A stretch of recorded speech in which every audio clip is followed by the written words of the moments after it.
Welcome, ladies and gentlemen, to another edition of Post Game Live.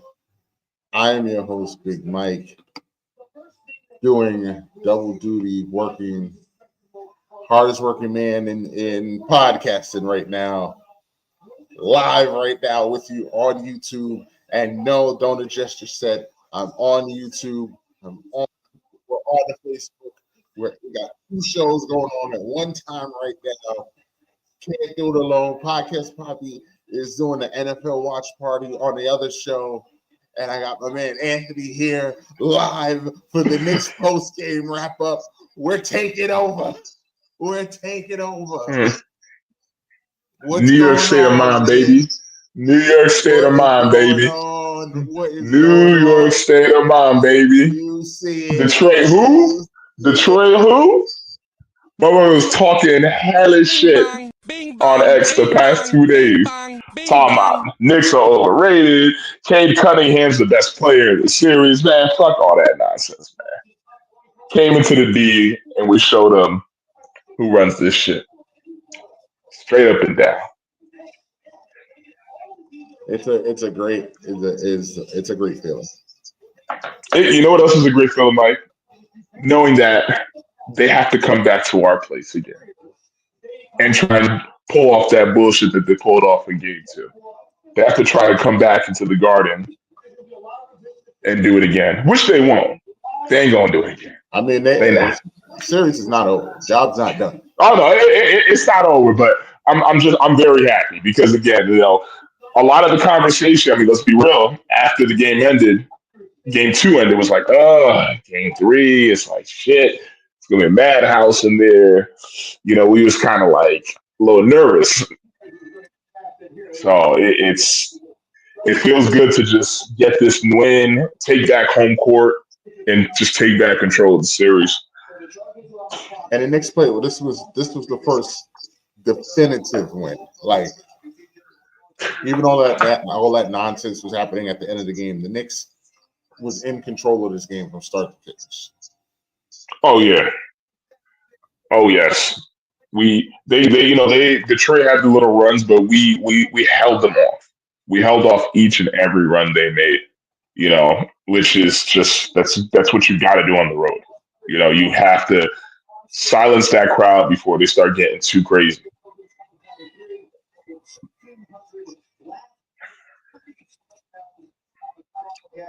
So, we're gonna wrap it up. I know you were busy, but Cat had a great bounce back game. Brunson was Brunson. Shockingly, I was telling Dylan this. Surprisingly, booing Brunson every time he touched the ball, like he did something to Detroit. I don't know.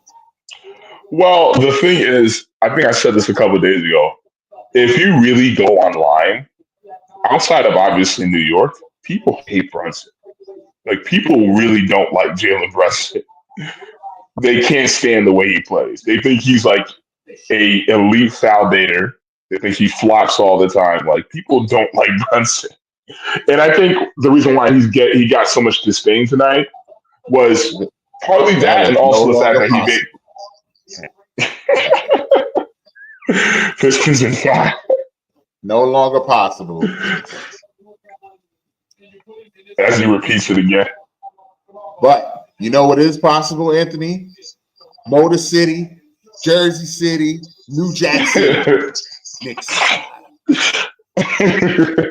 Knicks 5. We still here after the fool. We still here after the fool tonight. Breezy is in the building. We here to celebrate. Yes. Yes. No. This is Knicks post game live. You see the background behind me. You see it. Get that shit out of my face, man.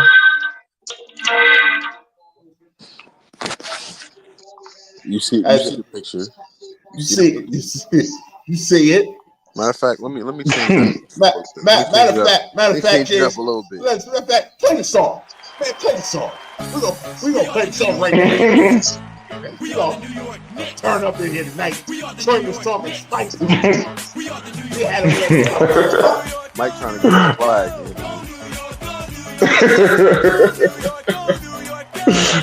Show, Mike. We can't. Let's not go too far. Yeah, it's a couple seconds, man. That's it. That's all we needed. All we just need the first. We just need one hit of the chorus. That's all we needed. Still got to take care of it on Saturday. Sunday, I think. No, we're playing Sunday. Big Sunday, brunt energy. Right. Big brunt energy.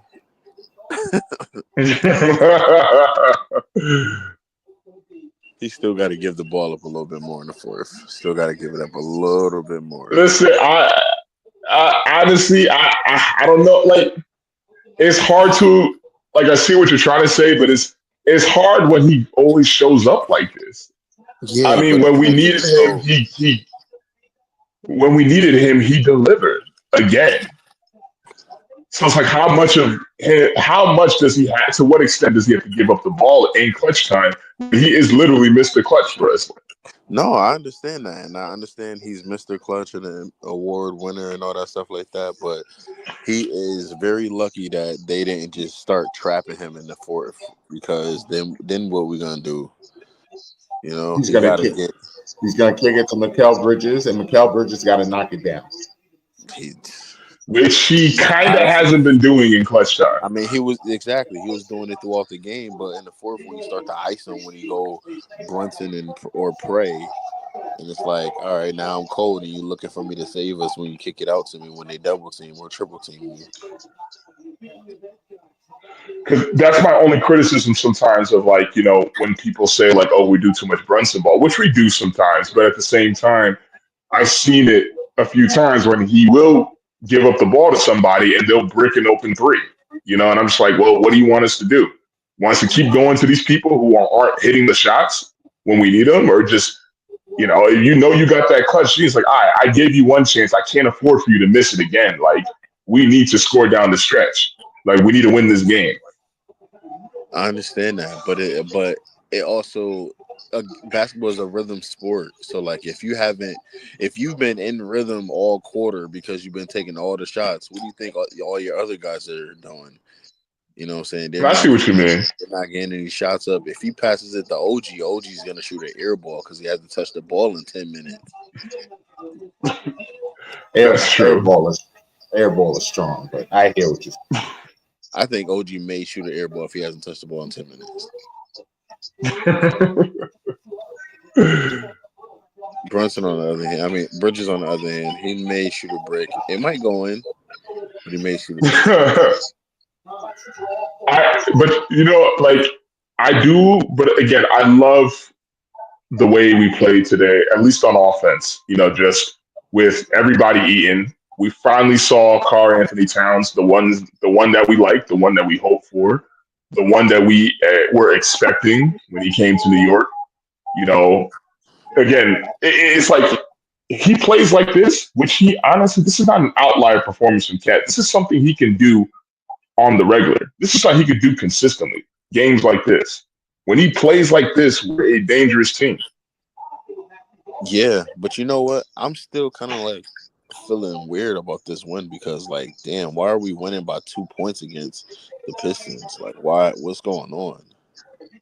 I mean, it was two. I don't like some of the stupid shit we did at the end of the game, though. Like, we should have won by like 6 or 7.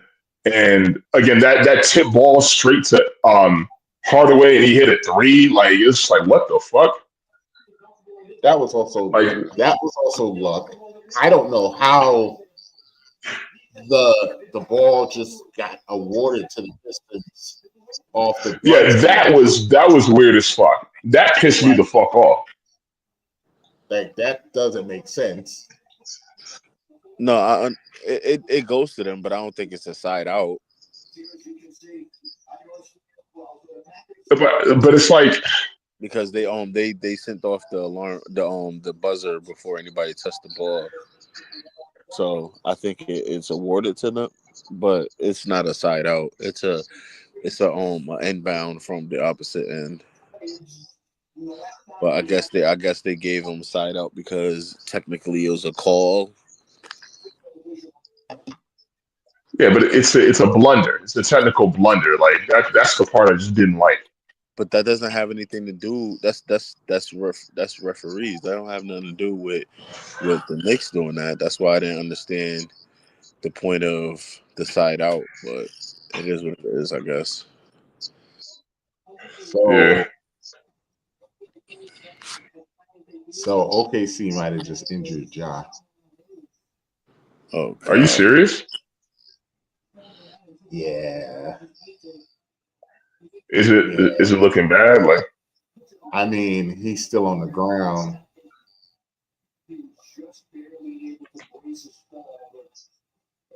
It didn't look good when he fell. that boy need to get in the gym this off season, man.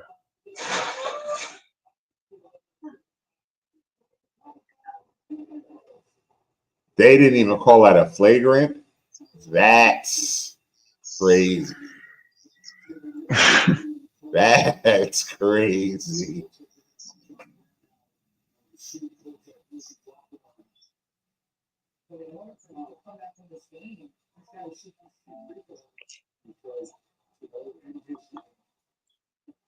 And if Ja doesn't shoot these free throws, he can't come back.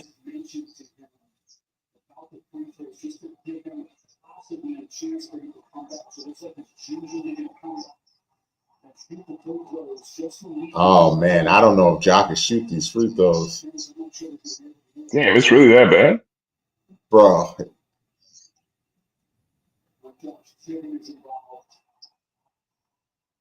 Ja, a real one for this. I don't know if you watch the game with you, but whenever they show the replay, you're gonna be like, damn.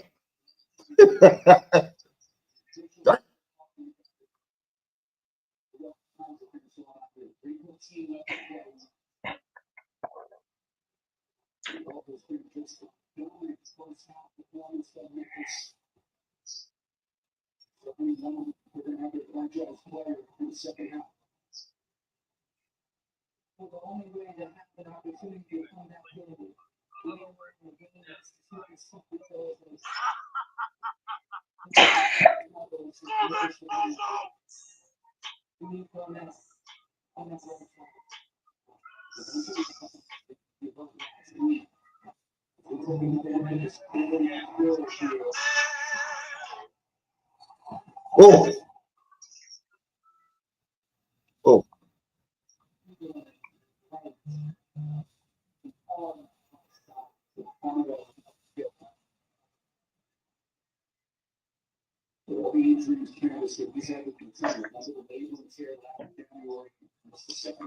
He fell hard. He went flat face first.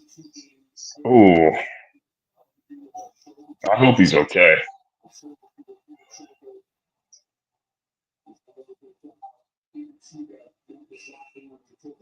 Ja is not coming back in this game. I hate that for him.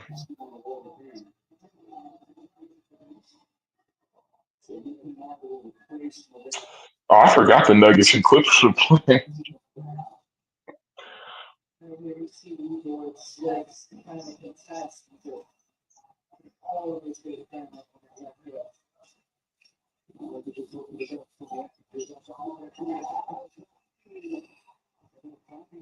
Yeah. Well, Memphis Anthony is up by 30. So I mean, this is why I was telling Dylan in the chat. It's just like I've seen and I'm not saying like they're gonna like bounce back and win. They're gonna lose the series most likely anyway. But I'm just saying like I've seen so many playoff series like this where the team starts the first two games on the road and they look like they just don't know what they're doing. They just don't even know how to play basketball. And then for whatever reason, they go back home and all of a sudden they just go supernova. Like this Grizzlies team was getting toyed around in Oklahoma City. Then all of a sudden they come back home and look at what they're doing. it's like that. I'm not. That's why I don't wave the white flag until I see what happens when that team goes home in Game 3.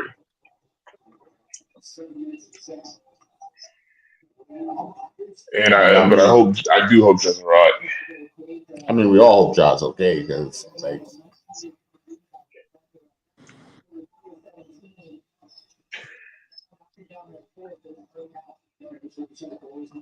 oh, 30. Oh, let me see what's going on at the first playoff game in the Inuit Dome. Is the music still playing for y'all? No, Like you the hear whole it? song is playing on my end. I'm like in the second or third verse right now.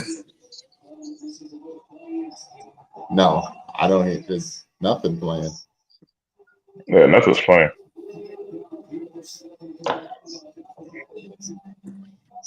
What are you talking about, James? It's nothing playing.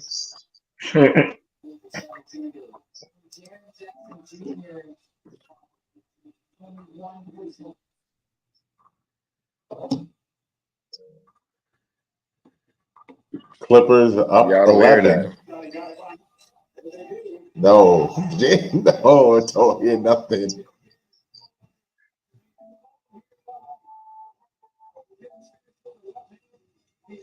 Don't hear anything.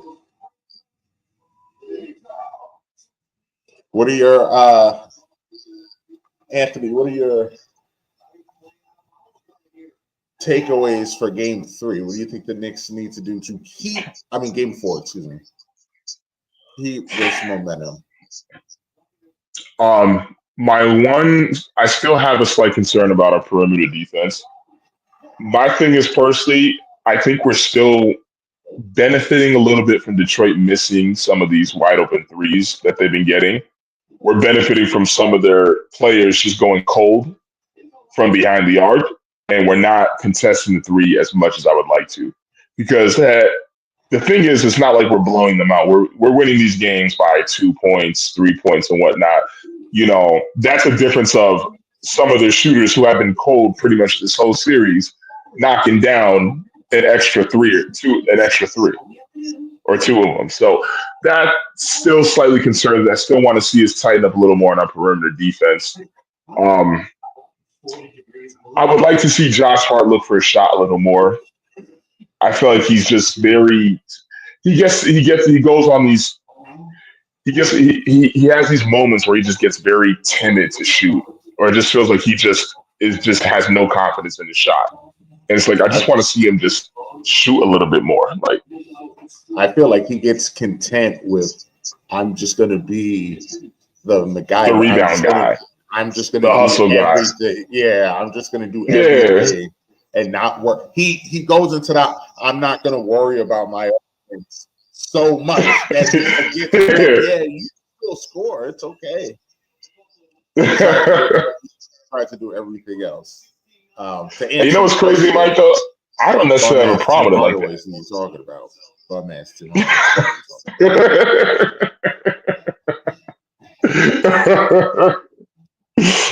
Malik Beasley he was pretty off tonight too as well.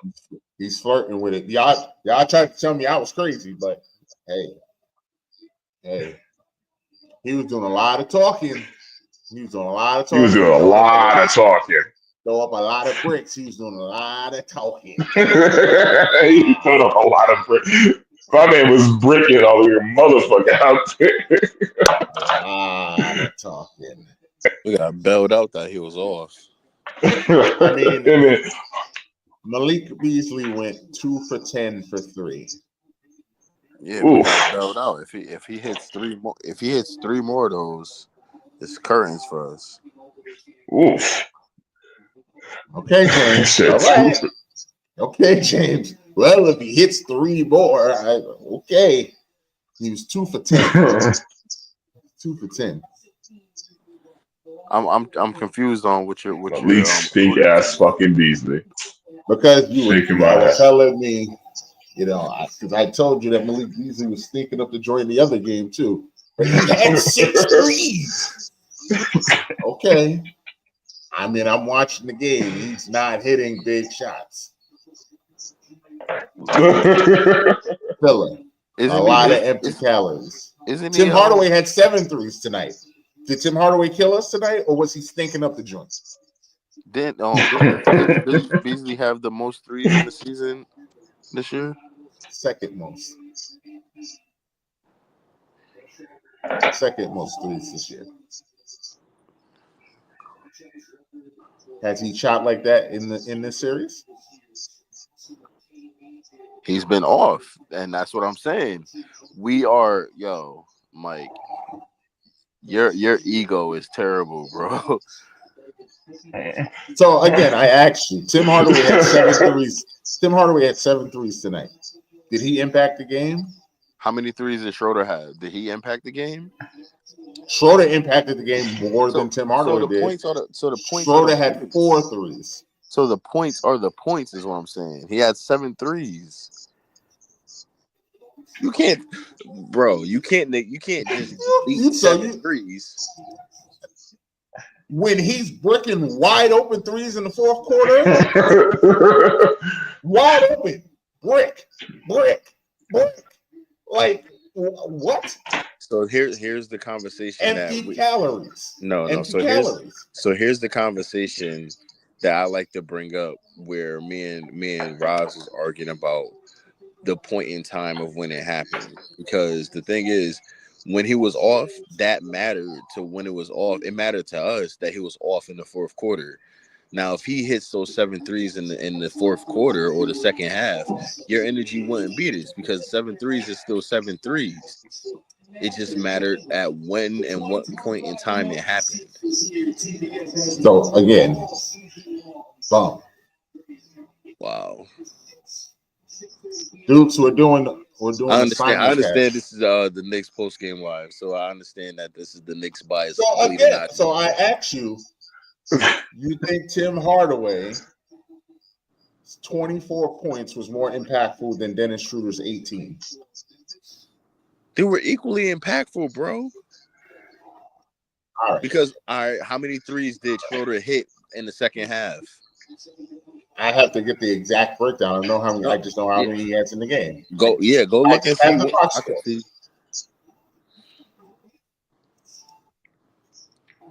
Let me tell you right now. Because this is crazy, Mike. Like, I can't believe you're even arguing what clutch points are. There's a whole category for it. Oh my God! You didn't talk about clutch points. You said, did he impact the game? Yes, he had 7 threes. We would have killed for Cat to have that in game 1. And he was bricking them in the clutch in the fourth quarter. Gone.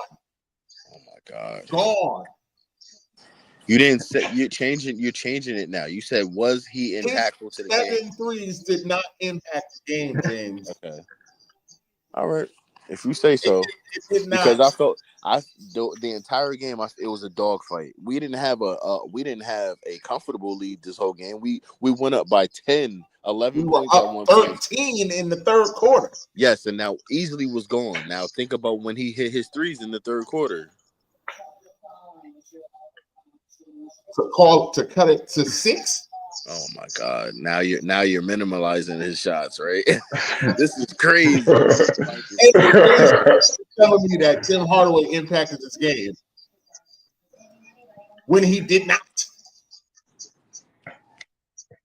And I'm going to just say it over and over again. Empty calories. James, he hit 7 threes and his plus and minus is -1. He was just out there doing stuff like he didn't impact the game. He did not impact the game.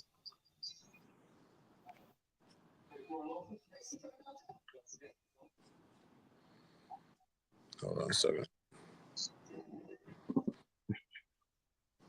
Ew, Giants really did that? Ew. What is wrong with it? While James is looking up his numbers, back to what you're saying, Anthony, because we said this after game 2. Deuce playing 9 minutes is crazy. It's crazy at this point. Him playing 9 minutes. Campaign got 9 minutes. Shamit got 4. Like Shammy getting 4 minutes. I mean, I know you don't like him, but I do, Mike. Shammy getting 4 minutes is fucking ridiculous. Deuce played 9 minutes and was a +8. And he hit a big shot. Like, I'm like, what are we doing here not having Deuce in the game? Like, I don't understand that. Like, I understand you got to have Brunson in the game. I get it. But, like, you can sit Josh Hart down for a few minutes. That's what I'm saying. That Josh Hart logged 41 minutes. Like you can take a couple minutes off him. OG played 43. Now, I'm not as mad about the OG 43 because Cade played 42. So I'm okay with that. You got to put him on Cade. Exactly. Like you're balancing him out with Cade, so I'm okay with that. But Mikel and Josh both playing 40 minutes. Like you can spell those two. Like you got to give a little, because the problem is it's like we're gonna exude all our fucking energy from our starters by the time again if we make it to the next round. And again, I see Orlando maybe winning like one game, so I don't want us going into a 7-game series with Detroit and then Boston sitting there just chilling. Whoa. The Giants took Dart? Yeah, they took Dart. They took Dart over Sanders. They traded up to get Dart. Fucking losers. I'll be back in a second.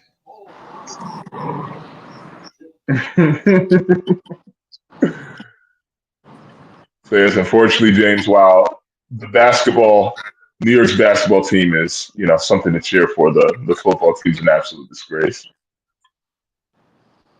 But I'm not a Giants fan, so I don't give a fuck. So what do you think we need to clean up on for Game 4?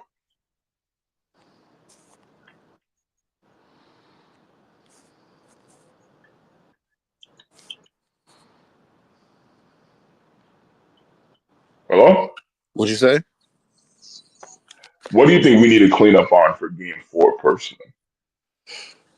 We're playing kind of sloppy. When we, I think we're kind of playing. We're even though we won today, I feel like we still kind of played their game in the sense where like we were playing physical, but we weren't playing clean. Like it was a sloppy game. Like a lot, even in the fourth, we saw a lot of turnovers and stuff like that. We just got to clean it up, and when we get stops, we got to score. We're getting stops and giving the ball right back. Yeah, that's definitely true. So like they just got to clean it up. If they clean it up, you'll see the deficit get bigger, and you'll see that we'll be able to hold that deficit that we build.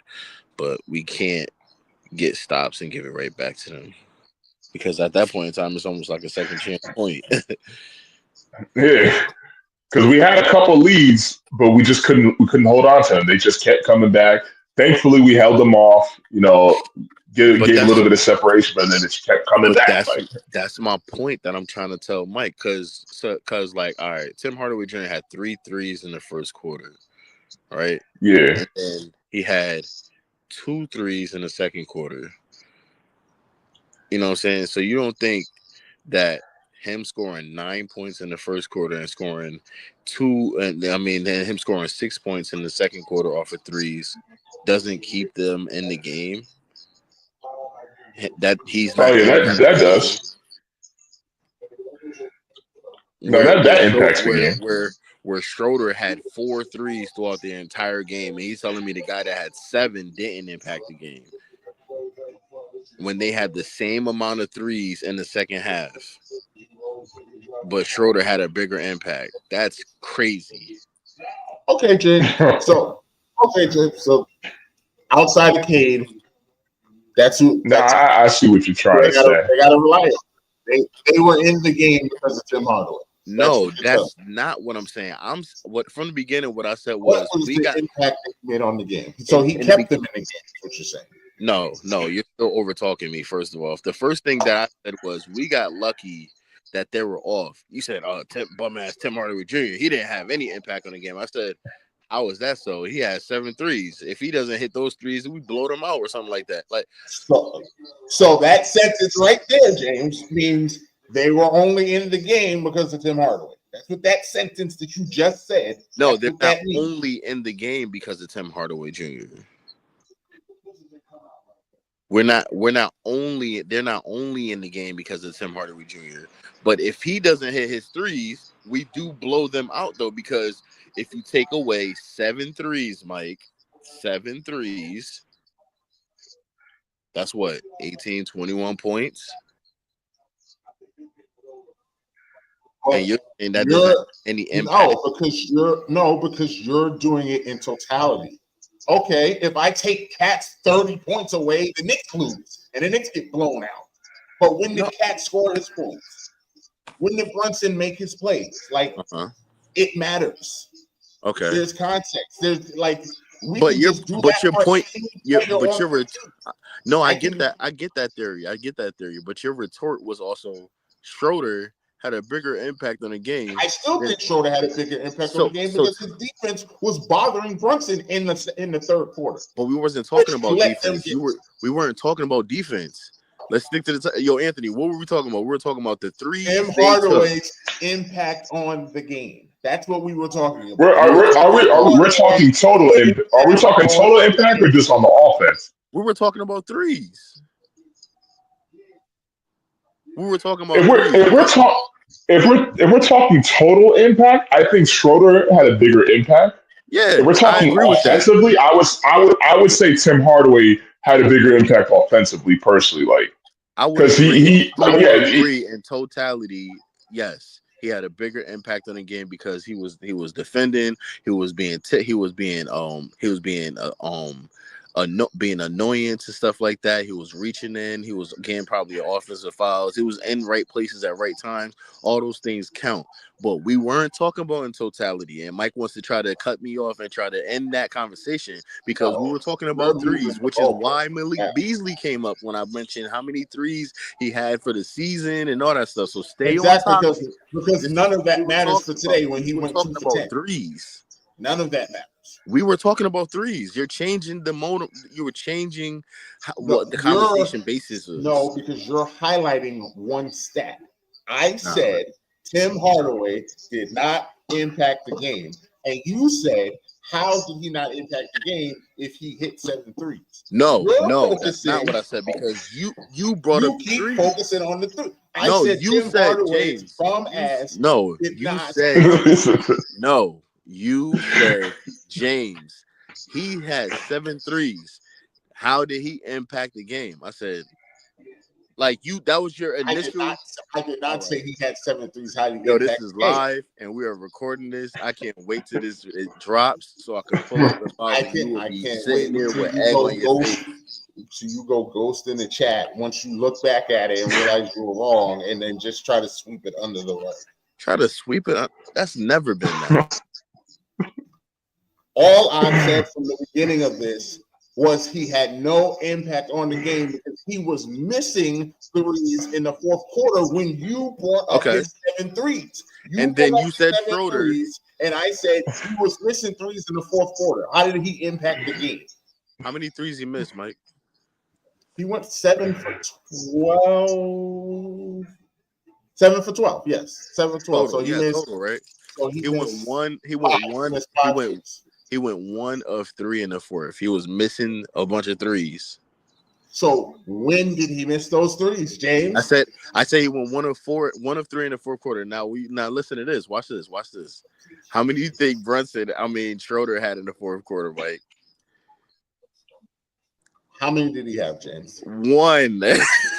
So again, James, you're doing just. I'm just gonna throw not give me context. When did he hit the shot, James? Mm-hmm. That's the context. When he hit the shot, right? clutch. I'm asking you since you got the stats in front of you. All right, we'll pull when it up did right he now. do it? I'm gonna tell you right now. You keep saying, well, I'm just gonna throw all the stats at you and say, Watch. no. Watch this. Watch this. When did it happen? I'm gonna tell you right now. It's about to come up. I'm about to tell you exactly when did it happen. I'm gonna tell you exactly when Schroeder hit his three. Where is it at? Schroeder hit his three. Ready? He hits his three at the 5-minute mark of the quarter.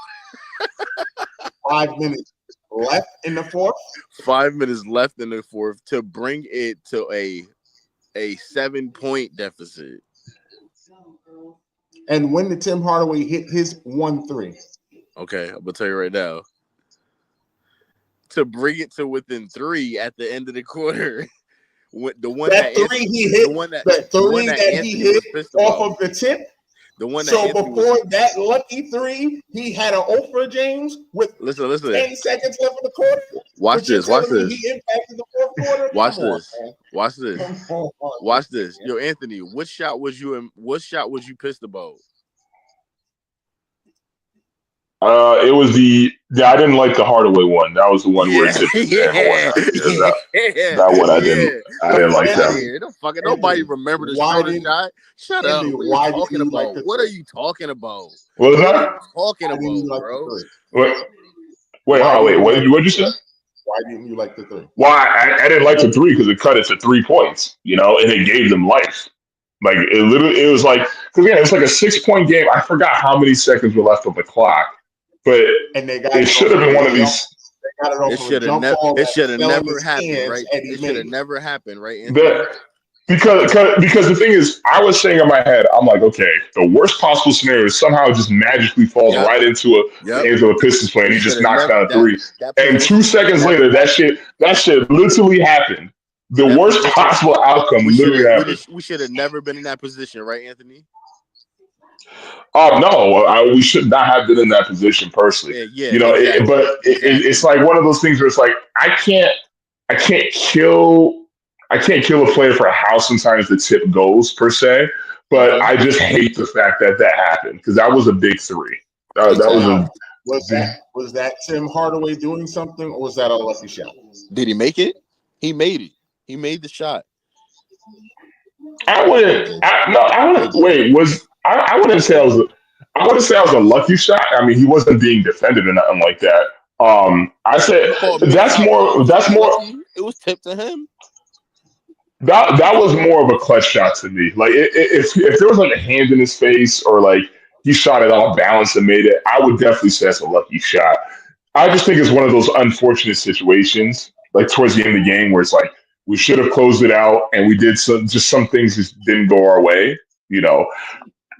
Like I said, we should have won by like 7 or 8 points and whatnot. Exactly. Schroeder hit a lucky 3 after clinking all quarter. Still leaking. Because my statement rings true because he did not hit a shot in the fourth quarter until 8 seconds left in the fourth quarter. He only took 4 shots. And he missed all of them, James. And he made one of them. No, he made James, one of them. The one he made was that one. Was that in the fourth quarter? Again. So he made one of them. Listen to the whole statement. So he missed every shot he took in the fourth quarter until that shot with 8 seconds left in the fourth quarter. Hence, having no impact. So why would you set up that question that way? He missed every shot up until that point. Because you're not taking any context. You just keep saying he hit his one. It was the last one he took with 10 seconds left in the game, which means in the fourth quarter he missed it. Which means in the fourth quarter he missed everything. Mm-hmm. Everything. He shot it. He missed it. He had no impact in clutch time, which is what I've been saying the entire time. That shot was in clutch time. I would say personally, even though like that shot was definitely a clutch. That was a clutch shot. But I can see where you're coming from with the whole lucky part because he really didn't hit shit. the whole fourth quarter. Like, so I do see where you're coming from with that. It wasn't where it's like, that okay, shot. Yeah, he Absolutely missed nothing, everything actually, up Anthony. until He that point. absolutely He missed nothing in everything the up fourth until quarter. that point. But that shot, he was wide open. But So it wasn't because he us. hit that one shot, now James is saying he impacted the game because he hit that one shot. Well, but that does impact the game, Mike. That's because if he doesn't make that shot, we're not over here clenching our teeth, and it's Yeah, not hoping a that they don't get 2 point game. unlucky. Yeah. Because after Celebrating. that scenario happened, that's when the Brunson missed free throw, shot Yeah. clock glitch error shit happened, Yeah. and now we're only up 2, and there's a possibility they can have some super crazy lucky ass Yep. And then we're catch down and shoot 2-1. scenario and whatnot. Yep. And then Yeah, then we're down 2-1, and then we're freaking out. We're literally just in panic mode until Sunday and shit, you know. So the shot's definitely impactful. My thing is personally, it's like, is it lucky? I can see through a certain lens how it could be lucky, seeing as he was off pretty much most of the quarter. I can see it from that standpoint. I can also see how it wasn't lucky, seeing as he wasn't really contested. You know, so it's like I can kind of see it both ways in terms of whether or not it's a lucky shot. But I think impactful. I don't think there's an argument that wasn't an impactful shot. Personally, like it's hard for me to say and be like that wasn't impactful. Like that shot was the reason why we were over here just like, holy shit. Even though there's only 5 seconds left, they could possibly pull off some crazy shit. Like he had a bunch of empty calories until 10 seconds left in that. No, I even agree with that. Like most of the shit was empty calories at the end of the day. Most of this shit was empty calories. He had it. He didn't have a great game, but again, nothing in that game that mattered until 10 seconds left in the game. But leave it to Jay. He hit the shot with 10 seconds. So now the whole game he was just out here doing shit. No, he was not out here doing shit. He wasn't really doing shit today. So he wasn't really doing shit today. So let me ask this question. So when we were up in the first quarter by like almost 9 early on in the first quarter, and he hit 3 back-to-back threes, he didn't have impact at that point. He had 2 threes. Okay. He had 2 shots. All right. He hit 3 back-to-back threes. Was it 3 back-to-back threes? It was 3. Damn, it was 3? I thought it was like 2. It was 3 back-to-back threes in the first quarter. Damn. Okay, all right. No, I have to retract a little bit on the empty calorie shit. Then I didn't think that was 3. I thought he had like 2 maybe. I'm looking at it right now. I think he hit a 3 at 7 minutes. He got the flagrant foul. Then he made the 3 free throws. Then he hit a 3 after that. And that was it. So again, that flagrant foul, which I didn't think was a flagrant foul, calling it a non-basketball play was kind of a stretch, but that's how they got back in the game, because he hit a 3, then the flagrant, then he hit another 3. So that's the 9 points in a row that James is talking. What was the score? It went from 17-11 to 20-17.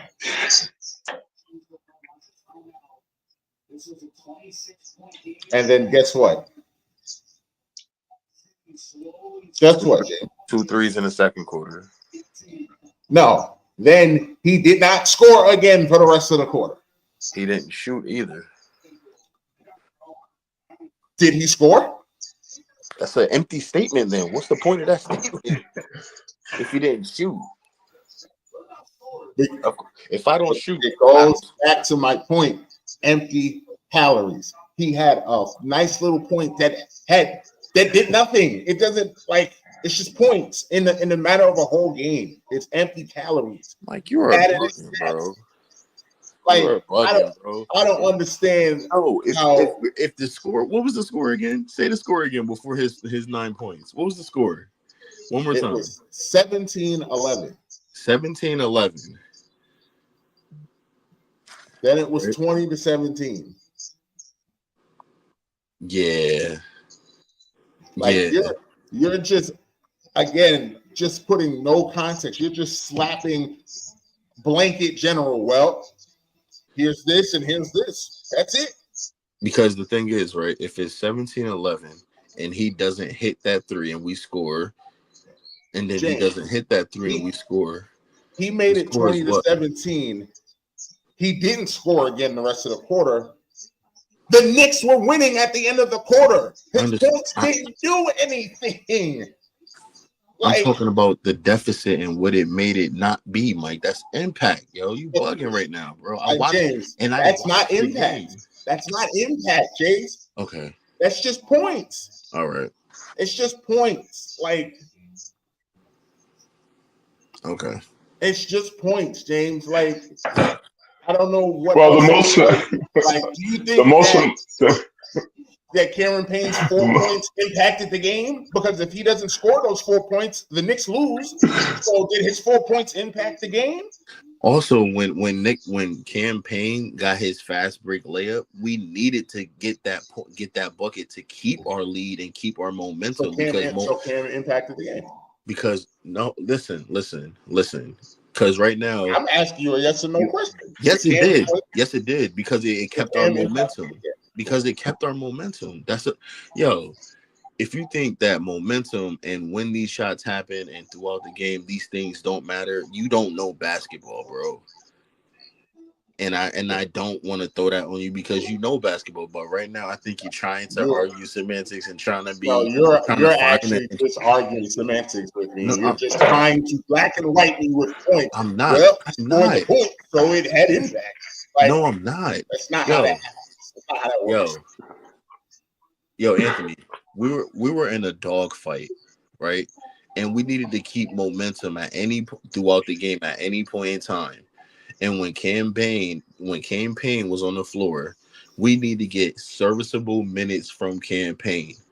And when he had got that kind of fast break, offhand layup off the backboard and everything like that, we needed those 2 points to keep our momentum. Because if we don't score there and they go down and score at the other end, we lose momentum. So yes, those points impact the game, and it's a close dogfight game throughout the entire game. That's how basketball is the game of runs. And then when you take it and you sit back and look back at the game, the totality of the game, you're not going to sit here and say, yeah, Cam impacted that game tonight. No, he didn't. That's for someone that didn't watch it. That's for someone that didn't watch the game. Got us some buckets. That's for someone that didn't watch the game. He didn't impact the game. Cam, we wouldn't be screaming. Okay. That's for someone that did not watch the game. We will just sit here because I can literally, James, do that with every player that played in the game. Yeah, and we needed everything. Every player did not impact the game, bro. You fucking way. But so I think how are you guys defining impact like that? I feel like you guys are just arguing two different definitions of impact. Like Mike's thing is right now he sees blood because the Knicks won against the Pistons, so he's not trying to give them any type of shit, which I feel. All I said was Tim Hardaway did not impact the game. That's all I said. And you keep arguing with me, telling me that he did. He did not. He did not impact this game. My thing is Mike is tight missed because this is a every Knicks shot post-game he live. took in the fourth quarter. This is a Knicks post-game live. Like, so again, James, if you just woke up, didn't watch the game, and just tuned in right now, you would have swore we lost. Word. This is a Knicks post-game live. So that's why. You want to argue. Like, you just want to argue. Do I really? Nah, I'm not just trying to. So again, I just want to. So just so I have a baseline, did Malik Beasley impact this game tonight? No, he was off.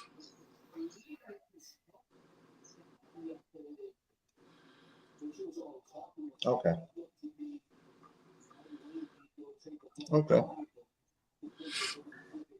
Can we get back to our keys to a Game 4 win?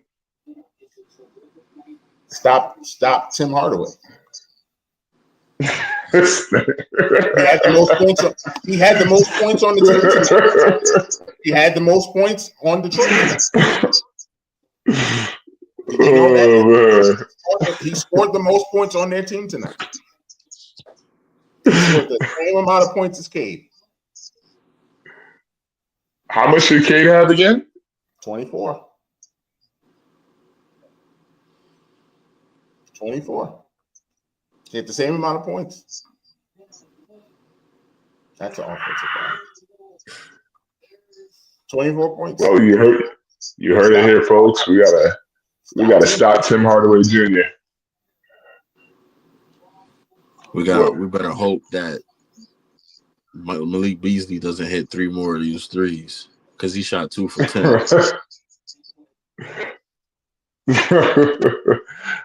But like on a serious note, like that's where like again we need to clean up. We need to get better with our perimeter defense. I wasn't in love with it tonight.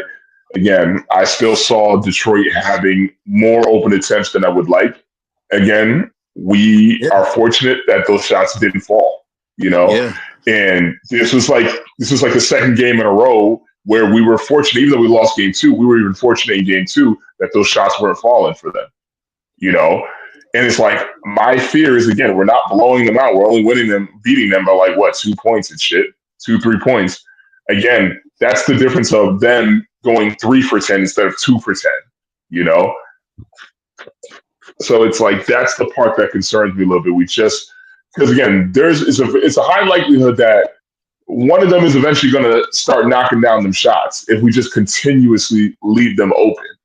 Mm-hmm. So that's the main thing for me that we need to clean up is our perimeter defense and stop relying on them to brick shots. Because even if they just end up going cold the whole series and we win, that shit ain't gonna work against Cleveland or Boston, who are known to just spam threes at high clips. Like, because the thing is, say if Tim Hardaway is the guy that catches the burner like he did kind of tonight with having 7 out of 12, right? All we need is for Beasley to not have an off night, and then you got a guy hitting 7 for 12 and Beasley hitting 6 for 8 or something like that, and the game is over. And Cleveland and Boston both teams that can have multiple players doing that shit. Multiple players doing that consecutive nights. And that's why we didn't beat either one of them this whole season. Because our poor perimeter defense, they took advantage of that.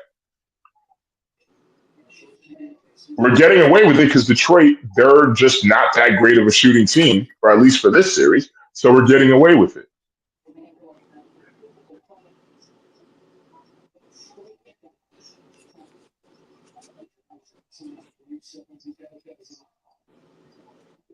But again, I also feel like part of that too is just, again, we're not giving our bench players enough burn and we're exhausting our starters, man. Like, they're never going to admit it, but they're fucking exhausted out there. Like, Josh Hart is just playing 44 minutes a game. It's like, give him some rest. Put in the other guys. Again, let's not, again, I know it was a meaningless game against the Brooklyn Nets, who stink. But Shannon had 20 points. He's proven that he can knock down shots. Why is he playing 4 minutes? Maybe a big reason we won game 1 was because of campaigns, 11 points. That was a big reason why we won game 1. That was a big reason why we went on that 21-0 run.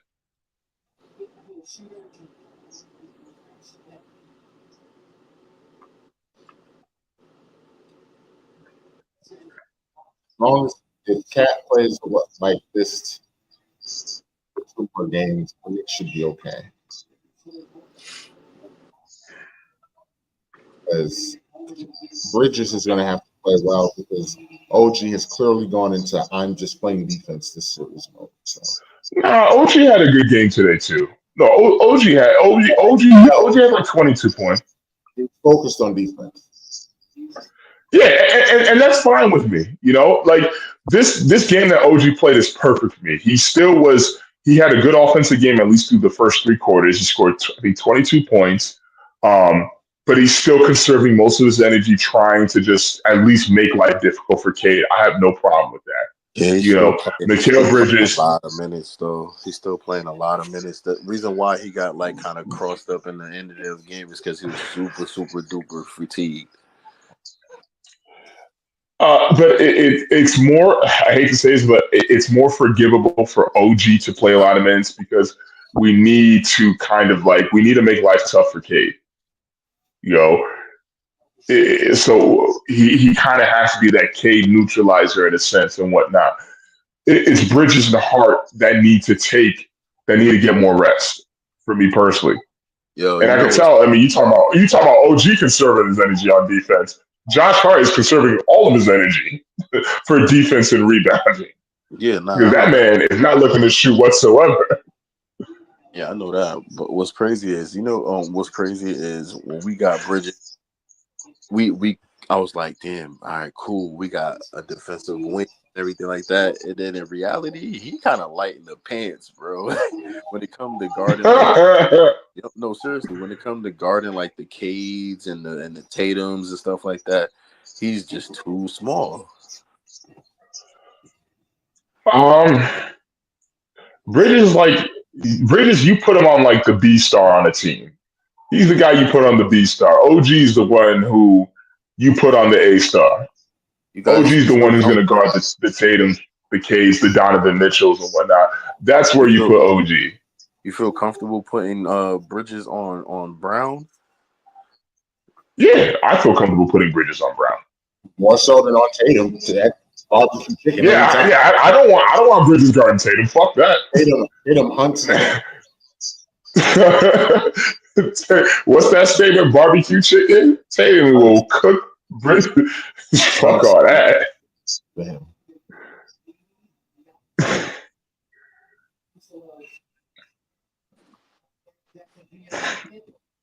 Because listen, I'm not that worried about Tatum's wrist. You know how players do that thing where their injuries magically heal up when it's time to play us. So I'm not worried about Jason Tatum like that.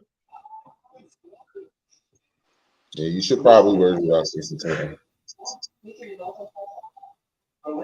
Now I'm not worried about him as far as like him being injured or him not being able to play. Should we meet them in the series? He's gonna be fine. The Celtics, they always heal up when it's time to play.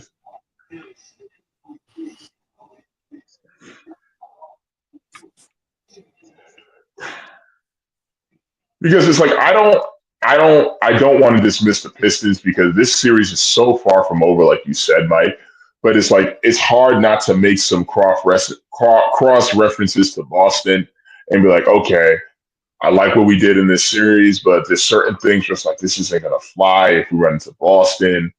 And then it's just like, okay, even if we win this series, there's a certain way where if we win this series, I'm going to be like, all right, cool. It's nice that we advance, but I'm just not liking some of the stuff we're doing. And I just don't want to feel that way, but I feel like I am. Because Boston's going to, we run to Boston, they're going to expose some painfully obvious flaws on our team. Yeah, the thing about, like I was just saying to Anthony, is that the Knicks definitely have to clean it up because even tonight we were getting stops, but we were giving the ball right back. That's not gonna. That to your point, Anthony. That's not gonna fly with the Celtics. If we get stops, we have to either score or we got to do something. We can't just turn the ball right back over because that happened a bunch of times tonight. Fly with the Celtics. It did, and Boston will punish you for that shit.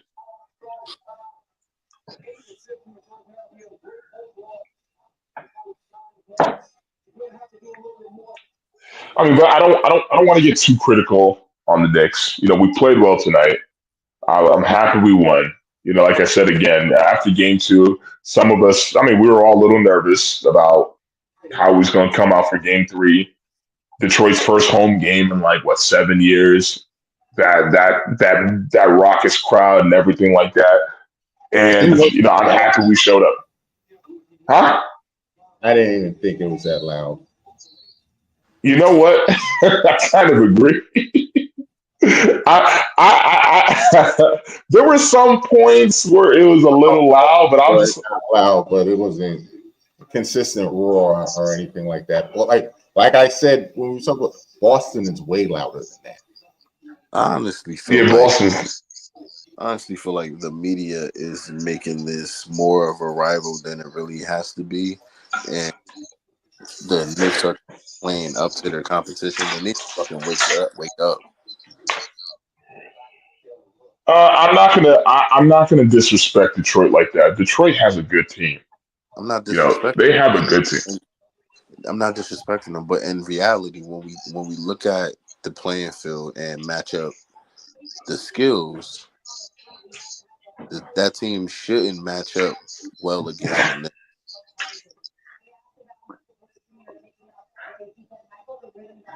especially when No, Isaiah, I see what you're saying. especially with I keep forgetting he's out. with Isaiah Stewart out. They should definitely match up well against us.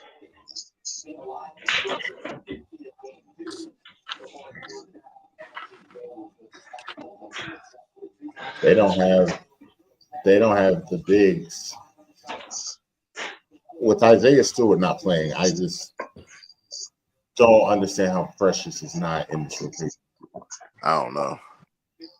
He should be out there giving Paul Reed business right now. Yeah.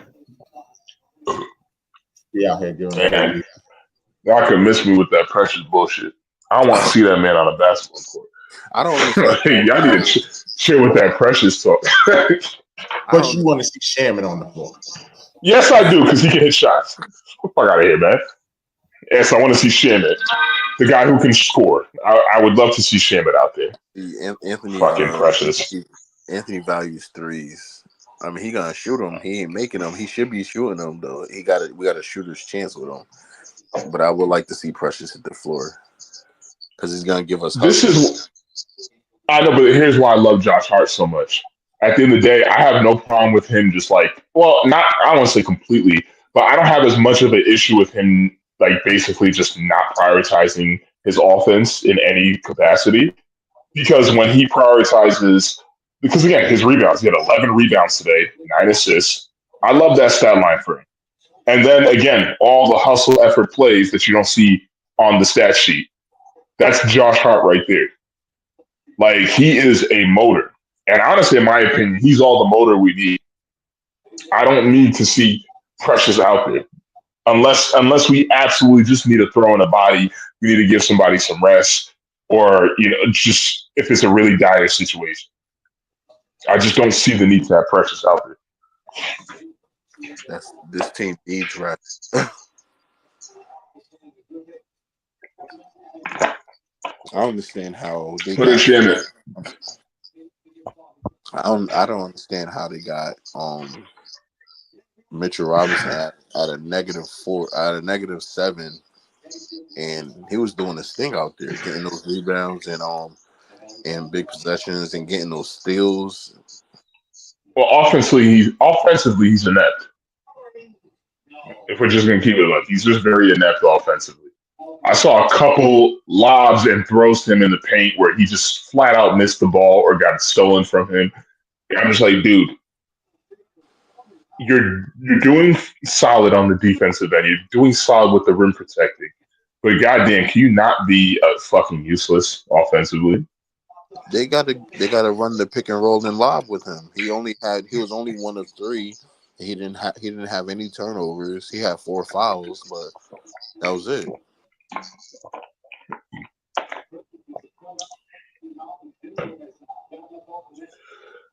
I see what you're saying. I think he I do like our big rotation though. I think that that dunk, that 1 point he got, that was a putback, right? That was a rim run. Yeah, because I think Brunson or Bridges missed a shot, but he put that back in. That was the only thing he did on offense.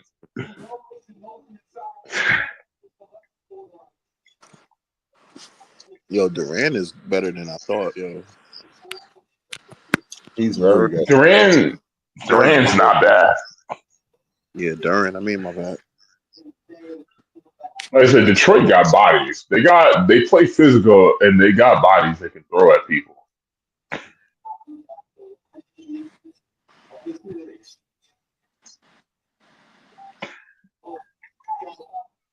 That's what I'm saying. Playoff basketball is a different breed, man. And it's like at the end of the day, this is why I'm not I'm not fully in agreement with this whole, oh, this should just be some easy workup series for us to get us ready for Boston. I'm like, nah, man. I've seen this Detroit team play all year. They're not some just fly on the wall. Like this series is far from over. They very much could still beat us, you know. So I'm still trying to like kind of chill on the Boston talk and whatnot because at the end of the day, we still have very much a beast in front of us. I was cracking up because Tobias Harris was clearly hacking tonight. He always acts like he's doing shit. You want to talk about y'all talk about impact. You want to talk about no impact. What the fuck did he do today? That's Tobias Harris though. Tobias Harris don't do shit. He fucking stunk today. Poor man's Mellow. Even though they got him as plus 10. I don't know how. He had mad fouls. Only 5 points. Calling him a poor man's Melo is way too extreme of a compliment. Hell. I only say it because of his style of play. He tries to play like Melo, but he's nowhere near as good or effective. Hey, he's got a Hall of Fame agent who keeps getting him jobs and a boatloads of money. So that's all that matters. Because in reality, his archetype, he's supposed to be really, really effective, but he just isn't efficient. He misses way too much. Well, to his credit, he had a good game one. Before we get out of here, is Zubac quietly the Joker whisperer? He said what? Is Zubac the Joker whisperer? Is he stopping him? Like, define stop.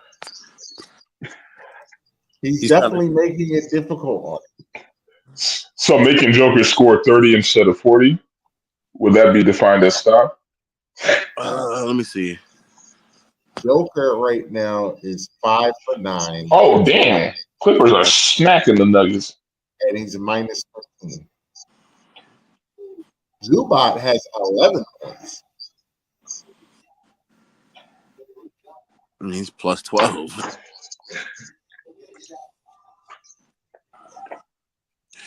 I mean, I don't know. Zubac has always been a really. I mean, he's always been a decent center.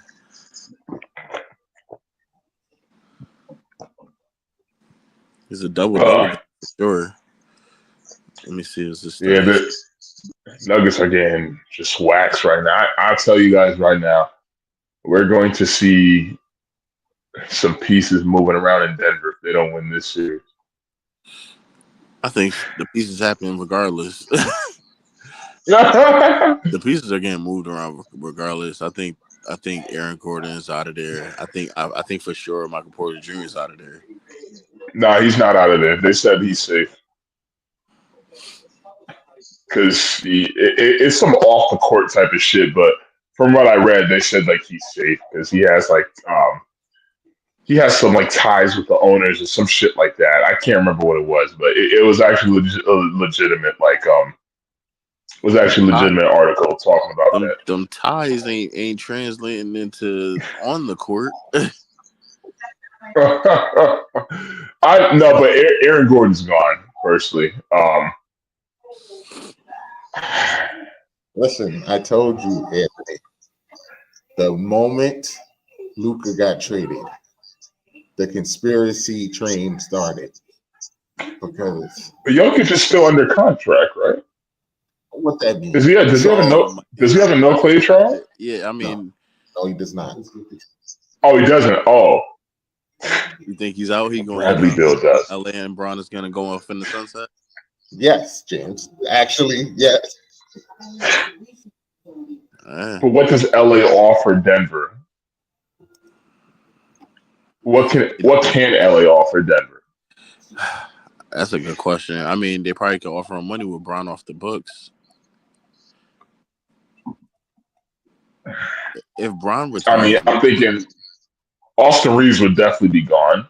They're gonna have to throw him in there. I'm thinking Ryan Hochimari, he's gone. Um, Dalton Knet. on a rookie Uh, contract, they're gonna have to trade. they're gonna have to package at least 4 first-round picks. You know, Joker is under contract until 2028, so he has 3 years left. because they were gonna offer. They're planning on offering him an extension this offseason. I mean, but again, if they get bounced this round, I don't. I mean, Yeah, again, it's kind of hard to turn away from 3 years, 212 million. But I don't know. It 3 years. depends. 3 years is a long time. 3 years is a long time, but it's really 2 years because you're trying to get rid of him with 1 year left on the contract. Yeah. So it's really 2 years. 2 years. And like you said, if LeBron retires and that money comes off the books, Lakers have money. Yeah. Bron need to stop being greedy and taking these damn max contracts.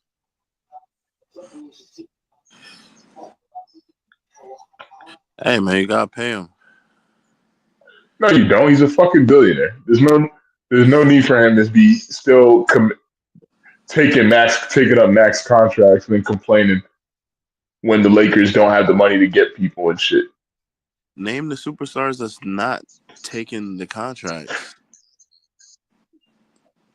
No, what I'm saying is like again, it would free up more money for them to be able to do shit. You stop always taking max contracts. Yeah, I mean, I think Bron is like selfish, so it is. I mean, bruh, it's not a secret that he's a billionaire. Like, bruh, you know damn well you could take a pay cut. He probably can't, bro. He probably can't. He probably has his goals that he gotta be in within reach of, and he's like, I'll take What? this much of a cut, and that's it.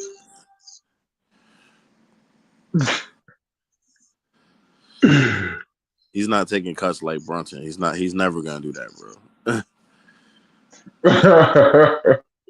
Yeah, he's never gonna do that. As I say, I'll take half. He did us a solid. Speaking of Brunson, this is kind of like our I don't want to say championship window, but this is very close to it.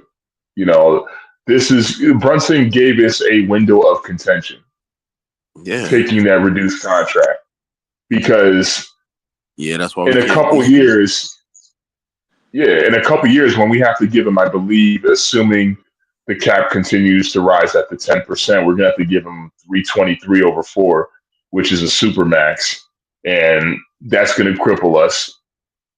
Mm-hmm. You know, in order for us to afford that contract, people are gonna have to go. So right now, we need to take advantage of this window.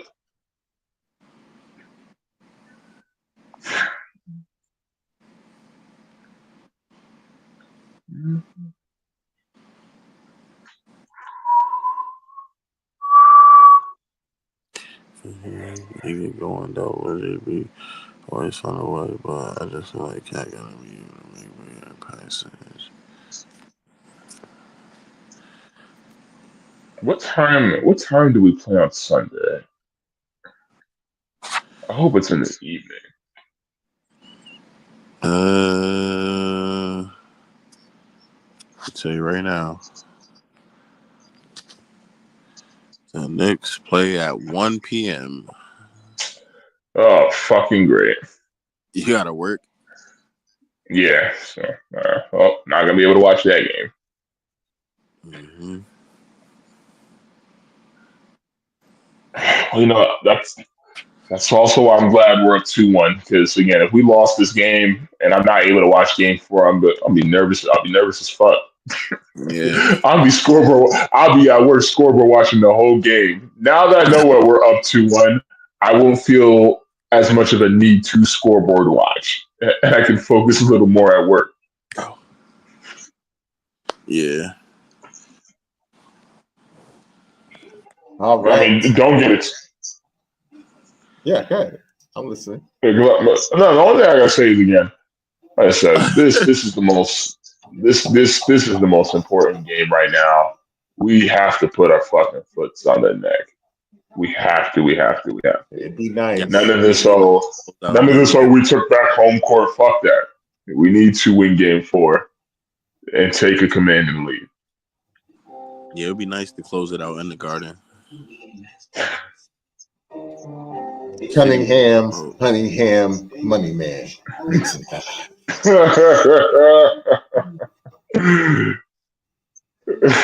I told you. It's still on the table. Motor City, Jersey City, New Jack City, Knicks. I still have Knicks in 6. I think I'll keep it at Knicks in 6. Yeah. Same. The Thunder have cut that lead to 8. Yeah, because they took out Ja. Yes. They did that thing that Houston did yesterday, taking out Jimmy Butler. And Jimmy might not play game 3. Yeah. They already mentioned it. Probably not going to play. That fall that Jimmy took, it was the same fall actually that Ja just took, just in reverse. Forward. Yeah. Mm-hmm. It's the same fall that Curry had earlier in the season that put him out. Like Jimmy's fall did not look good. And believe it or not, Steph's fall sounded way worse than that. Steph's fall sounded like something snapped when he hit the floor. But that pelvic contusion shit, man, a lot of players fall like that. That hurts. I don't like the narrative that's going around. What do you guys think about the narrative that they're kind of putting out on Isaiah Thompson, man? I don't think that's right because I feel like on that play, he kind of got tangled up with Draymond and then kind of like fell over his own feet. A lot of people are trying to say that he just pushed through and was playing reckless and stuff like that. They caused the injury. I ain't get that. I didn't. Those are fucking. I haven't heard that. Those are Stan fucking Warrior fans. Nah, it's going all over the over Instagram and Twitter. I've seen it all over. I don't agree. I just don't see that. I don't see that. And then then a lot of clips of him when he like threw Tyler Hero on the floor and how he's elbowing players in the chest. How he's elbowing players in the chest during games and stuff like that. I don't get dirty player from this. Some people just play physical. There's a fine line between playing physical and being dirty. Like I don't think he's a dirty player. Like I agree. Actually, I just think the Twins is with the shits though. Yeah, they are with they with the shits. I mean, I don't think they dirty. They're just with the shits. Like.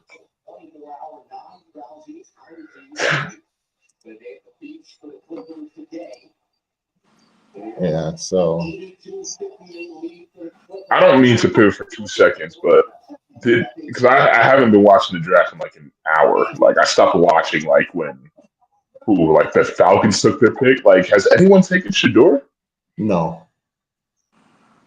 Holy fuck! This is insane. I was just in the other chat asking Steven and Dylan. I said, do you not take Shador just because of his personality? Like, doesn't talent? But this is crazy. He's not the first diva. He's not I don't want to call him a diva. He's not the first quarterback with this kind of commercialized aura, however you want to describe it. So I don't understand what the hell's going on here. This don't make no sense. I said, when you take the personality with the talent, Yes. Yes. yeah. That's always how it's been. I don't understand it either. Like, who's on the clock right now? We have to be towards the end of the first round. It's almost over. It's not over. And obviously, none of those bottom teams, who are some of the best teams in the league, are going to take him. They all have their star quarterbacks. Oh no, it's over. It's over. Wow. Oh, it's over. It's Just over. no one took him. No one took them. Wow. That's fucking crazy.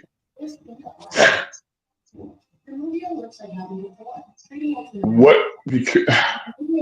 Shit. Honestly, if that's the case, we might fuck around and still be able to grab him. We were Shit. when I hopped in on the draft stream. Dylan was saying that that he wants his speaky if the Raiders still get if the Raiders still get Shador. He wants his speaky. Because that it worked. Because again, I'm thinking to myself, as long as we get Genti or the guard that the Jets took, I'll be fine. I'm not thinking Shador. Somebody's going to grab him. No one has grabbed him yet. And the second round, we're picking six. We're picking six in the second round, and all those teams in front of us. Again, maybe the only one I'm really worried about is maybe Cleveland. I just don't see New York going quarterback. Maybe Cleveland might fuck around and take. Cleveland starts the second round. They start the second round. Mm-hmm. They're the only ones. Will Johnson is still available, also the corner from Michigan. He's still available too. But then again, like I said, the NFL draft is just so much different from the NBA draft. Like, there's so much talent usually in a lot of these drafts where it's like you can find star talent in the all the way in the fourth round. So it's like the second round is still going to be a lot of pickings for teams and whatnot. Did Travis Hunter get selected? Yes. Yeah, he was second. He was second off the board. Wow. Number 2. I thought they were gonna go back to back 1 and 2. No. Tennessee wasn't gonna pick Shador. How do you feel about Cam? I'm gonna buy my Cam jersey tomorrow. I don't think you're joking. I think you really mean that shit. Did I laugh? I'm buying a jersey. Baby blue Titans jersey tomorrow. Can't wait. Baby blue. Can't wait. Gonna feed families. We'll be in the playoffs. We'll be in the playoffs in 3 years. You said 3 years? Nah. Maybe 2. I wouldn't say. Maybe 2. I'd say again, I think it's too early to even say because again, you gotta see what y'all do in the draft. You gotta see what y'all do in the other rounds too as well.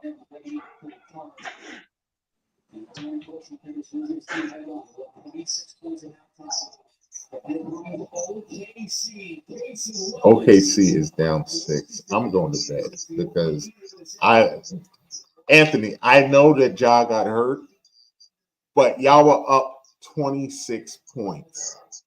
Like, come on, man. That's where this is inexcusable. Because I totally agree with you on this. Because at the end of the day, it's like as much as I'm just like, damn, Ja hurt. They were up by 30. They were up at 30 at one point. And I like Jaren Jackson Jr.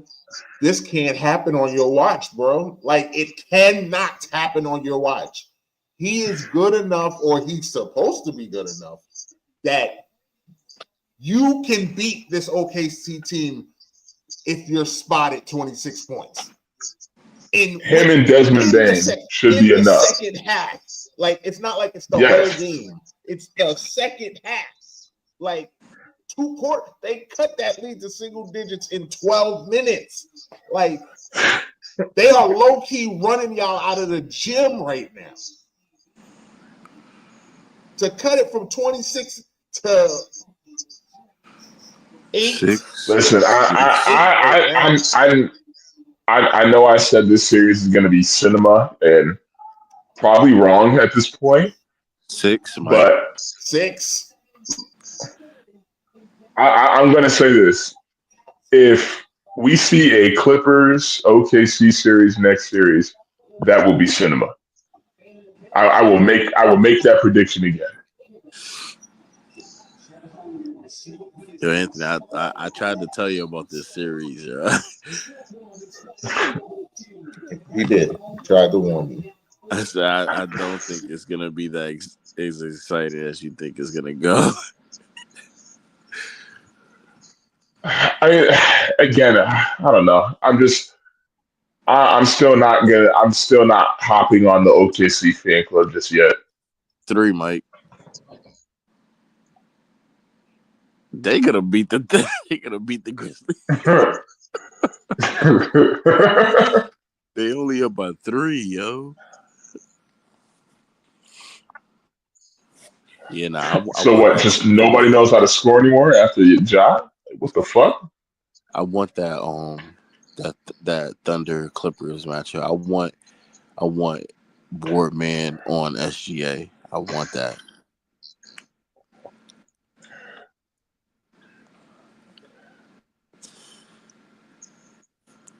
Yo, Kawhi game 1 though. We didn't even talk about that, yo. Kawhi game 1 was insane. Well, Mike hates Kawhi. Mike don't hate Kawhi.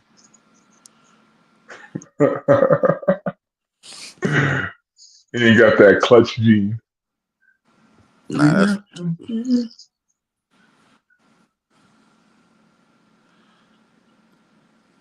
what the fuck is this? Thank you, James. I don't hate Kawhi. I do not hate him. Damn, 96. It's just a couple of things about Kawhi Mike is not agreeing with. He doesn't agree that Kawhi is the greatest Raptor. He doesn't agree with that. Nope. And he doesn't agree that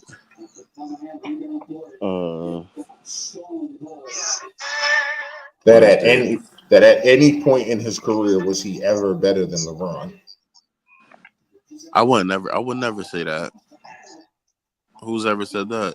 There's people that think that prime Kawhi, when he was healthy, was the best player in the world and he was better than LeBron. I mean, so here's the thing. When you're always the best player in the world when you're the best player on the team that wins the championship. That's just what they call it. Yeah, debatable, but yeah. Yeah, when KD that. and them beat the Cleveland Cavaliers the first year, KD was the best player in the world. They immediately put that on First Take and all the media talk heads the next day, everything. When if Steph was to win this year, he'd be the best player in the world and having the GOAT talks. You know, they're already starting that.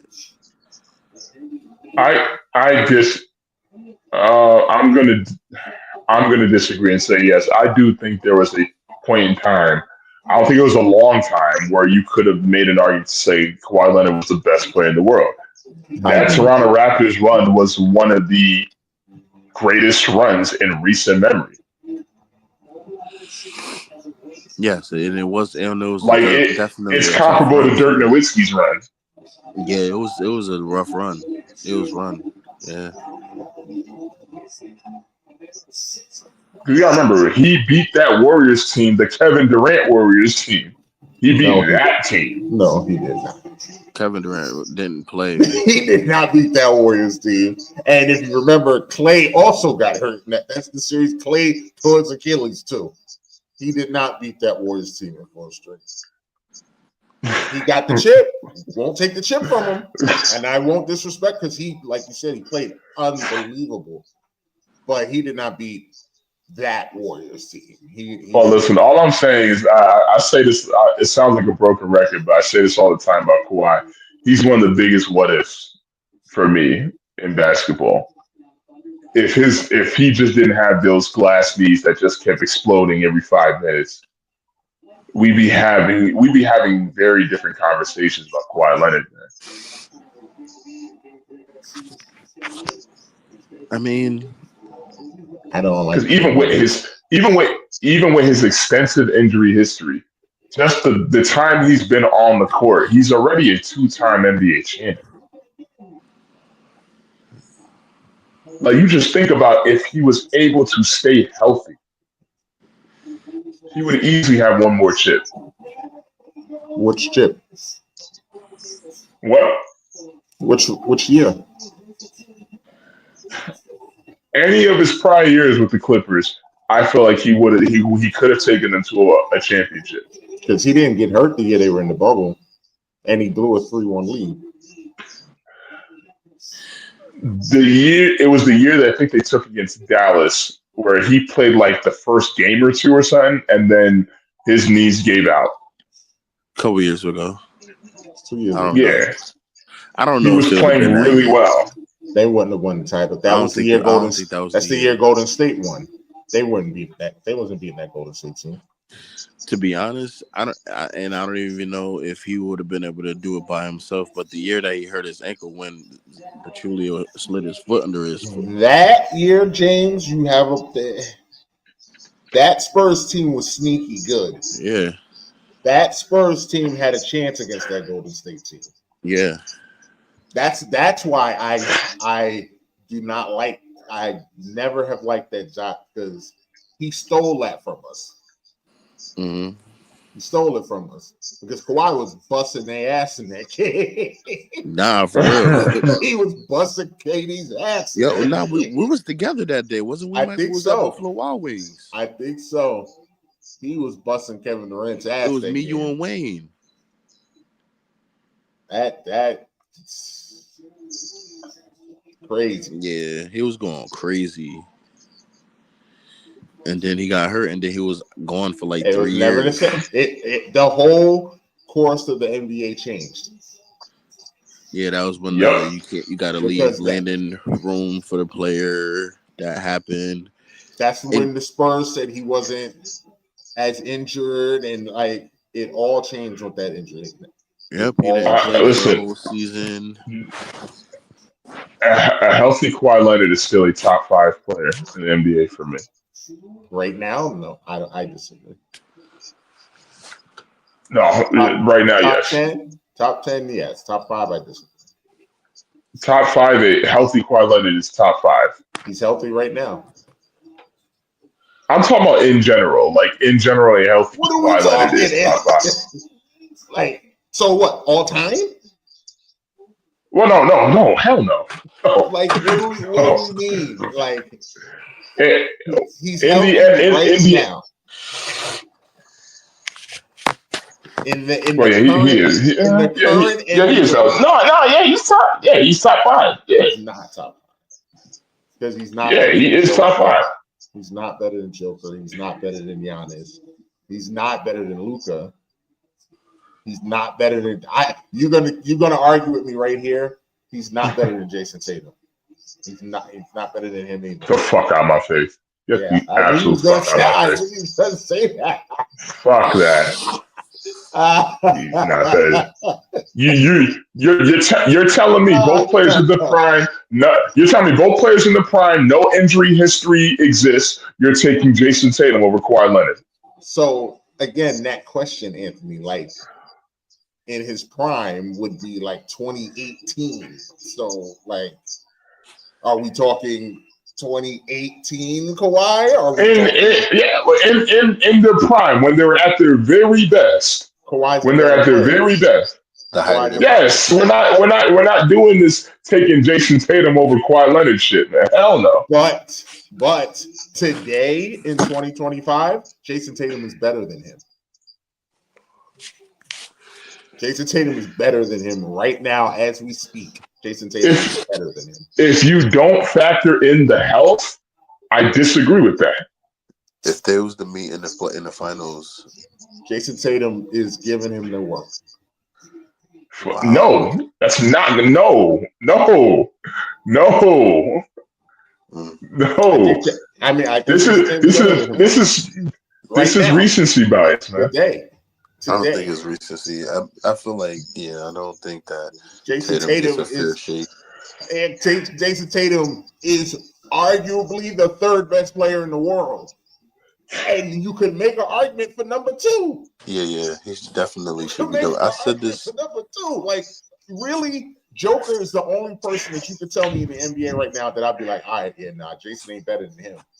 After that, So Jason Tatum's better than Giannis. I could make an argument that Tatum's better than Giannis. Yes. You can make an argument that he's better than Giannis. Yes. Yes. Like, Anthony, we had this conversation a couple weeks ago when we was talking MVP. Remember when I was like, we know who the 3 guys are, and then what did I tell you? But if we being real, Jason Tatum probably should be in that MVP. Probably should be right there at the top. But he's not going to get the vote. But Jason Tatum's really that guy. I mean, I'm not gonna like. I'm giving this. I'm gonna give him his props.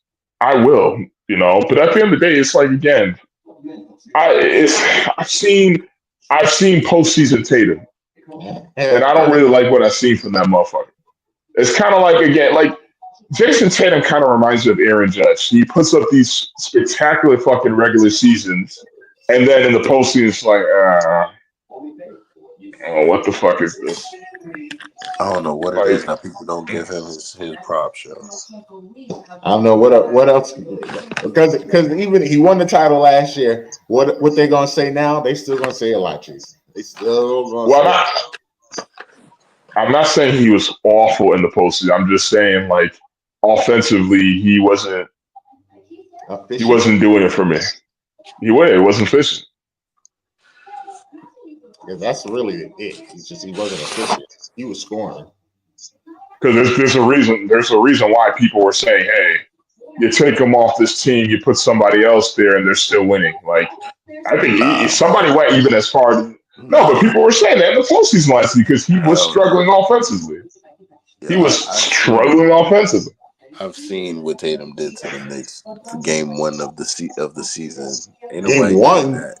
Game 1, James. All fucking season. But the first opening night. This is the regular season, though. This is the regular season. This is the regular season. He does extremely well in the regular season. This is nothing new for Jason Tatum. Postseason, he starts declining when it comes to his offensive efficiency. And we have been seeing this for the past few postseasons. Now, granted, he does do other things too as well, which is why I'm not going to be here and like completely shit on his postseason effort last year, because he was doing other things very well. I will give him that. But offensively, no. He wasn't that efficient. And he fixed the fucking hitch in his shot. That shit be dropping. Oh no. I knew you wasn't gonna give me that one. I knew, because at the end of the day, it's like you want to talk about top people in the league and whatnot. There has been no question about Giannis's postseason performances. There's been no question about Kawhi's. There's been no question about Luka's. We've seen them show up when it's mattered the most. Jason Tatum, there'd be question marks around his game sometimes in the postseason. More question marks than the others. That's definitely for sure. I've seen Giannis shrink in the postseason. He did it against Kawhi that year. As bad as Jason Tatum? What is it? The Bucks, they had a lead, right? And then that's when Giannis said outguard and they started building the wall and stuff like that. I mean, Kawhi said outguard them and they started building the wall and stuff like that, and they ended up beating them. That seems that was 2019. Yeah. That was 2019. But I don't think I don't think he's better than Giannis. I don't think he's better than Joker. I don't think he's better than Luka. I don't think he's better than Tatum, I don't think he's better than SGA. I'm talking about Kawhi. You don't think Kawhi's better than SGA? I don't. Because SGA is more efficient than he is. Suffocating defense. My goodness. I don't know about. I don't. Again, a lot of the again. What again? I'm gonna hit you with the same shit I said about Jason Tatum. Like, what has SGA done in the postseason? What does his postseason resume look like? I mean, he's only been there a couple of times, Anthony. That's still a shit. And he didn't play bad in that series last year. They just SJ didn't play bad. Did he play as good as Kawhi Leonard? Overall, has his postseason resume been as good as Kawhi's? It's not. They haven't played the same amount of time, Anthony. Like I don't. But you're sitting here saying he's better. But you're sitting here saying he's better than Kawhi, though.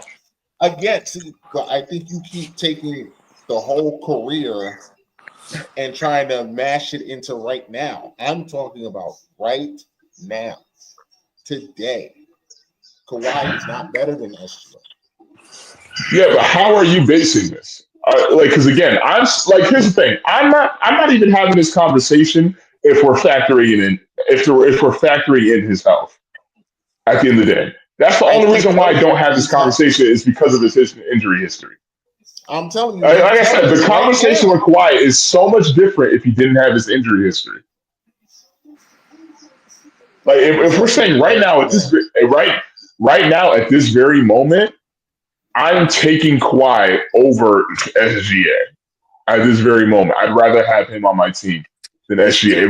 If God came down and told me, hey, this man's knees are going to hold up for the rest of the postseason, get SGA the fuck out of here and give me Kawhi Leonard. It's your choice. I would not. Listen, I feel comfortable taking the guy who carried a team through a brutal finals run. So if the Thunder win the title in 6 weeks, then all of a sudden SGA is a different player? What? If the Thunder win the title in 6 weeks, is SGA just a different player now? Different player as in what? What do you mean by that?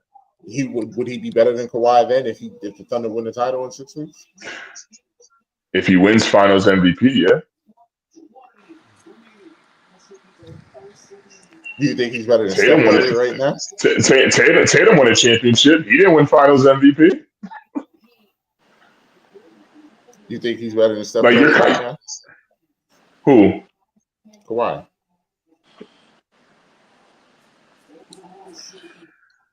I don't know why people give that Finals MVP so much credence. I do. That shit matters.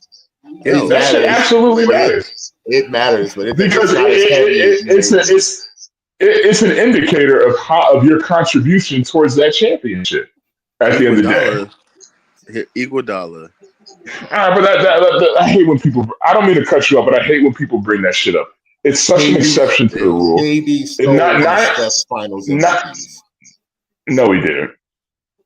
KD was Finals MVP. Second year, they don't win that title without Steph. Steph was the MVP of that series. And they gave it to KD because they wanted to draw the narrative of KD being better than LeBron. That's why KD got that MVP, because they were trying to build a resume. So we talking conspiracy here, man? Yes. KD should not have been the MVP of that series. Steph was killing the Cavs from start to finish. And KD wasn't? Finish. KD, I'm not going to be, it's going to sound like hating, but KD literally was picking up scraps. Yeah, he did hit end the game shots. And he just hit he was clutch at the end of the game. He was giving us the opposite of LeBron, because Steph was killing them for 46 minutes And then KD would come in the last 2 minutes and go pow, pow, pow. And it was the avalanche theory. They would try so hard, they would fight so hard. Steph would have 35 and they would still be close within a possession or two, and then KD would come down the court. All right, my turn. Yeah. Three. That's why that argument of that team just being too much for that Cavs team. That's why that's such a big deal, because just when they thought they were in the game, Katie just go, all right, I'm done just sitting in the background. Take Alex this. Caruso. I'm sorry to cut you off, James. Alex Caruso is a menace right now. He is a menace right now. He I don't even know who that is, but he is in hell right now. He just shot an air ball, and then Caruso just stripped the ball right out of his hands. Hell right now. Yeah. Hell. I'm sorry, James. Now you go. Hold on. I'm looking at the play-by-play. Oh my goodness. By the way, Anthony, Memphis is down 3 with 40 seconds left. Like, it's the only reason we haven't signed off yet is because I'm waiting for this to end. Because this is crazy. Crazy. How y'all be having access to all these games? Like, it don't cost all this money. This game is on TNT. Yeah, we need to talk off air too, Anthony. We need to talk off air. You ain't gotta be ripping fun. How you go for your bus, man? Yep. This game's over. Okay, Thunderball.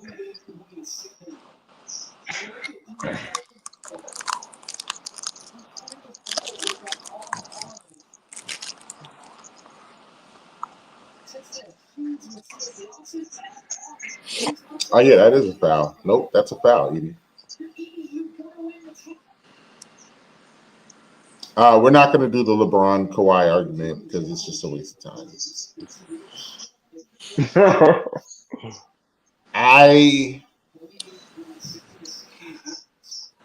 James, would you take Kawhi right now? Are you taking him over Anthony Edwards?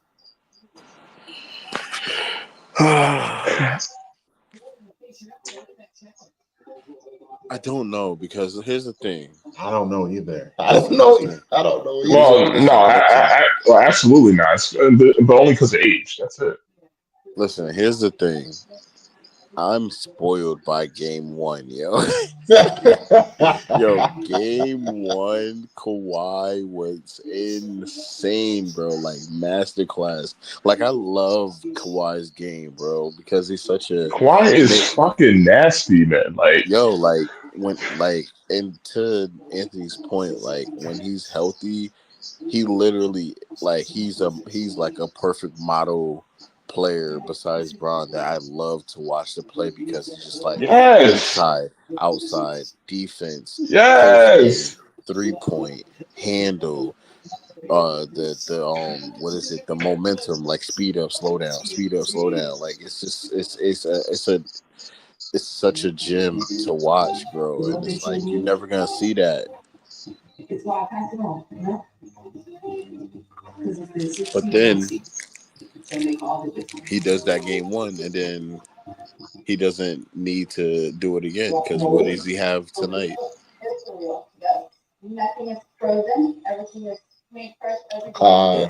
They have 78 to 100. They blowing the Nuggets the fuck out. Yes, they are. That's why I started watching this game, because they are blowing the Nuggets out. Kawhi only got 18, but a hit to Mike's 18. Point, he's only 6 for 16. Not having a good game. But they're blowing them out. So like, yeah. He got 11 rebounds.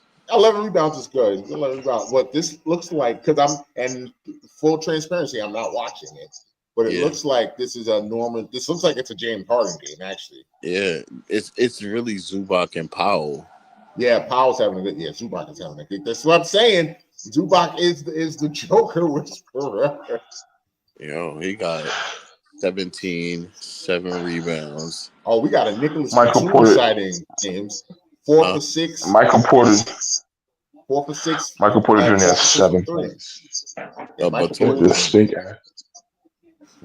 And you know what's funny? As Michael Porter Jr. is doing this right now, I still would take him. I would still, because there's so much potential there. Yeah, they said that like 4 years ago about him. And you can see it though. Like when he's right, oh boy, he's nasty. Yeah, you can spend all your time seeing that potential, buddy. Hey, Desmond Bain, now would be a good time to hit a 3, buddy. I think people forget sometimes that the Grizzlies gave Desmond Bain a $200 million contract. Yeah. They are getting swept. Caruso. They are Anthony, they are getting swept. They are getting swept.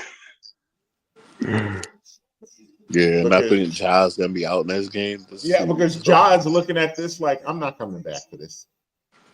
I'm not coming. Well, yeah, I mean, there's no point in coming back at this point. I mean, they can't beat them. They cannot beat them. You know, and it's like I wanted so bad to say, well, if Ja was playing, they would have won, but there's no, like you said earlier, there's just no. You can't even use that excuse. I'm not gonna do that to Ja. If Ja was playing, they were gonna win this game tonight. I'm not even gonna do that. Yeah, but at the same time, there was still no excuse for them to lose. There's no excuse for them to lose tonight. Yeah, there's no. You had the pieces to hold that lead to the end of the game, and y'all couldn't do it.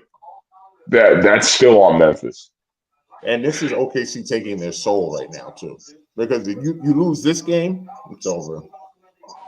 They know it. The fans know it. We all know it. Pack it up. 1, 2, 3, Cancun. Mm-hmm. 36-18 in the third quarter. Wow. 26-13 in the fourth quarter. These dudes have scored 26 points in the second half. Wow. Come on, man. Get off the court. Like, at this point, I almost wish Dallas would have won because what is going on? Nah, you don't want that. It would have been the same thing. Like, yeah, it would have been the same thing. It might have been worse because they don't have anybody. Because you know what happened in the beginning of the game. Scottie Pippen Jr. got super fucking like on fire and hit like 5 threes, went like 5 of 5 from 3 and whatnot. Like then then OKC was like, yeah, let's nip that shit in the bud. Like fuck out of here.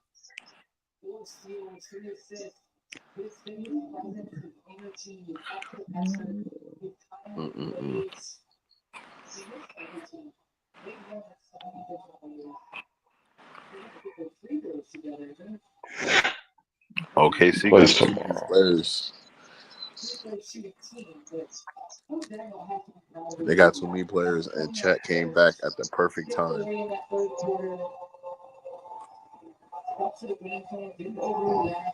He came back right at the end of the season. Mm-hmm.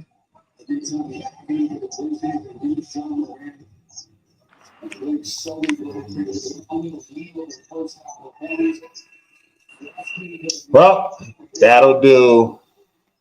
We're gonna wrap this up because it's late.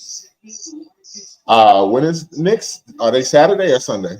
Sunday at 1:00. Sunday. Ooh, early post game. Like you're gonna be in church, right, James? Nah, I'll be home. I'll be at work. Yeah, Anthony will be at work. All right, well, we'll see. We may do another post game live after game 4. If not, we'll catch you after game 5. Breezy, Anthony, I'm your host, Mike. We'll check you later.